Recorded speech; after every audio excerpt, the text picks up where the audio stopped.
Salam alaikum, bonjour mes élèves. Nous allons aborder aujourd'hui une nouvelle leçon faisant partie de la séquence 4, lire, produire et jouer les péripéties de la pièce de théâtre. L'activité est langue et communication. Le titre c'est la subordonnée circonstancielle de temps à la page 146. Alors c'est moi, il faut dire que c'est moi qui ai choisi le titre, la subordonnée circonstancielle de temps, parce que c'est grâce à celle-ci, d'accord, qu'on peut remplir l'objectif, bien comprendre comment situer une action par rapport à une autre action, d'accord. Alors observons l'exemple suivant. Quand le chat n'est pas là, les souris dansent. Alors ici, c'est comme ça va dans le même registre du travail qu'on a fait avant, dans la leçon de langue précédente, tournant autour de l'expression de l'hypothèse. On avait ce qu'on appelle deux propositions. Alors la proposition, on a dit, c'est quoi? C'est un ensemble de mots qui tournent autour d'un verbe. Généralement, ce verbe-là est conjugué, d'accord. Si on n'est plus dans la phrase simple, constituée d'un sujet, d'un verbe, d'un complément, dont le noyau est un seul verbe, mais ici, on est dans une phrase qui est complexe, d'accord, et qui peut avoir plusieurs propositions avec plusieurs verbes, d'accord. Il y a autant de propositions que de verbes conjugués. Si j'ai par exemple une phrase complexe qui est composée de 3 verbes conjugués, par exemple, ça veut dire qu'on a 3 propositions, d'accord, et ainsi de suite. Ça, c'est de façon un petit peu générale, d'accord, parce qu'il y a aussi des propositions, bien que ce n'est pas notre cours, bien ce n'est pas notre sujet d'aujourd'hui. Il y a des parce que vous allez travailler ça peut-être au lycée. Vous allez voir qu'il y a aussi des subordonnés, des propositions subordonnées infinitives, d'accord, où il y a des verbes à l'infinitif. Très bien. Quand le chat n'est pas là, les souris dansent. Donc il faut poser quelques questions. Combien y a-t-il de propositions? Par quel mot est introduite la première proposition? Peut-on la supprimer? De quelle proposition elle dépend? D'accord. Et quelle est sa fonction? Voilà. Maintenant, on a dégagé les verbes conjugués. On a 2 verbes. Ça veut dire qu'on a... Combien y a-t-il de propositions? Donc, il y en a 2. 2 propositions. Donc, la première et la seconde. Par quel mot est introduite la première proposition? Elle est introduite par un adverbe. Ici, c'est un subordonnant. C'est une conjonction de subordination. Alors, quand vous avez subordonné, il y a aussi... Ça veut dire qu'il y a la présence d'un subordonnant. D'accord? Quand? Peut-on la supprimer?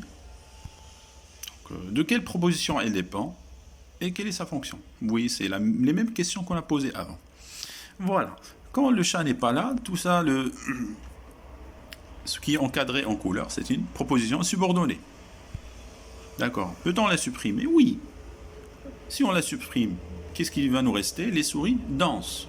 D'accord. De quelle proposition elle dépend? Elle dépend d'accord. Elle dépend de cette proposition, les souris dansent. Donc c'est un peu la principale. D'accord. Et bien sûr, si je supprime, bien sûr, quand le chat n'est pas là, les souris, il va nous rester la phrase, la proposition les souris dansent. Donc il faut savoir que la proposition principale, elle est indépendante. Elle n'a pas besoin d'une subordonnée proposition subordonnée pour exister, d'accord. Elle n'est pas rattachée à une subordonnée, bien que c'est le contraire. C'est la subordonnée qu'elle a besoin.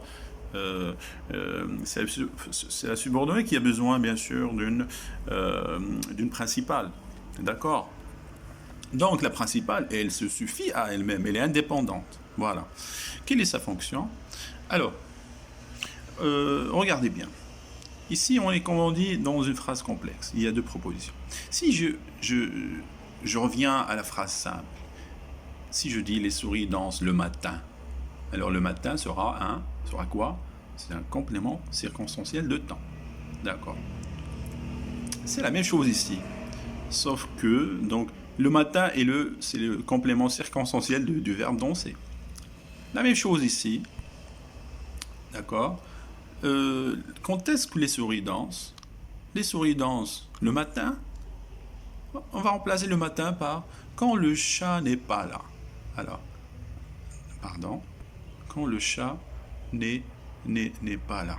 D'accord? Quand le chat n'est pas là, c'est un complément circonstanciel de temps. Toutes ces subordonnées, elle a pour fonction un complément circonstanciel de temps.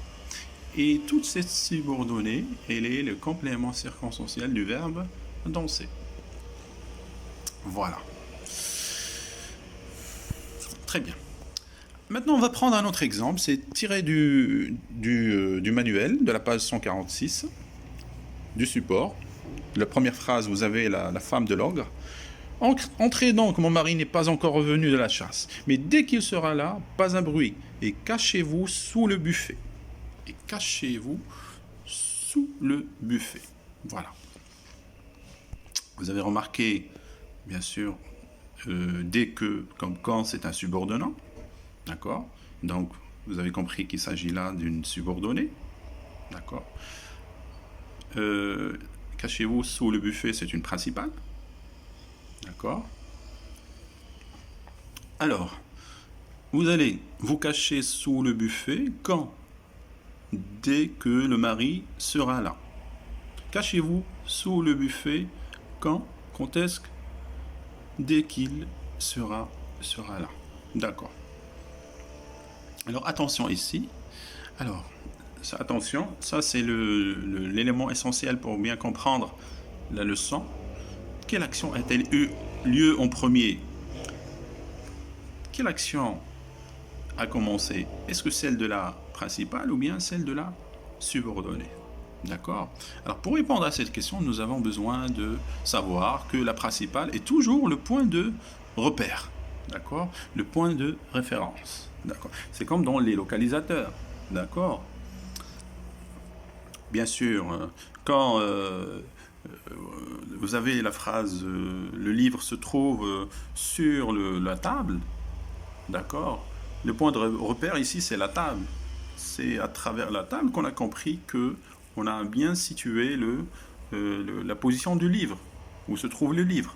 Bon, c'est la même chose ici. Pour situer une action par rapport à une autre, il faut savoir que le point de référence est, bien sûr, c'est la principale. Bien sûr, voilà. Dès qu'il sera là, cachez-vous sous le buffet. Donc l'action qui a commencé en premier, c'est l'action de la subordonnée. Puis, elle s'ensuit de la principale. D'accord. Très bien. Donc, c'est la subordonnée qui a commencé en premier, puis elle est suivie de la principale. Voilà. Donc, quand l'action de la principale a lieu après celle de la subordonnée, on parle de postériorité. Là, c'est tout simplement donc la postériorité. Récapitulons, nous avons dit que la subordonnée circonstancielle de temps elle sert à situer l'action dans le temps. D'accord? Elle peut exprimer. Alors, l'action de la principale a lieu avant l'action de la subordonnée. D'accord? C'est la principale qui a commencé en premier, puis suivie de la subordonnée. Il s'agit de l'antériorité. D'accord? Et on a, pour connaître donc les mots, ou bien les locutions adverbiales qui nous permettent de savoir s'il s'agit de l'antériorité, nous avons besoin de avant que, jusqu'à ce que, d'accord, etc. D'accord? Si on trouve ces subordonnants, d'accord, on va comprendre qu'il s'agit de l'antériorité. Lorsque l'action de la principale a lieu en même temps que l'action de la subordonnée, les deux se déroulent en même temps, donc nous avons ce qu'on appelle la simultanéité, d'accord, et on a besoin de subordonnants pendant que, on trouve pendant que, au moment où, lorsque, alors que, quand, tandis que, comme, etc. aussi. Et enfin, lorsque l'action de la principale a lieu après l'action de la subordonnée, c'est dans le même exemple qu'on a vu sur le slide précédent, mais dès qu'il sera là, pas un bruit, cachez-vous sous le buffet. Donc il s'agit de la postériorité, ça veut dire que l'action de la principale vient après. Donc l'action de la subordonnée, Bien sûr, on a besoin de pour comprendre. Si on a les subordonnés suivants, on va comprendre qu'il s'agit de la postériorité. Après que, aussitôt que, dès que, quand, lorsque et depuis que. Vous allez remarquer ici qu'on a lorsque ici, lorsque dans la postériorité et la simultanéité, la même chose que pour quand. Mais ce qui nous permet de savoir, de faire la différence entre ici, entre la simultanéité et la postériorité lorsqu'on a des subordonnants pareils, c'est-à-dire quand et lorsque, en l'occurrence ici quand et lorsque. C'est un petit peu, c'est le sens de la phrase qui nous permet de le savoir. Voilà, c'est tout pour notre leçon d'aujourd'hui et je vous remercie.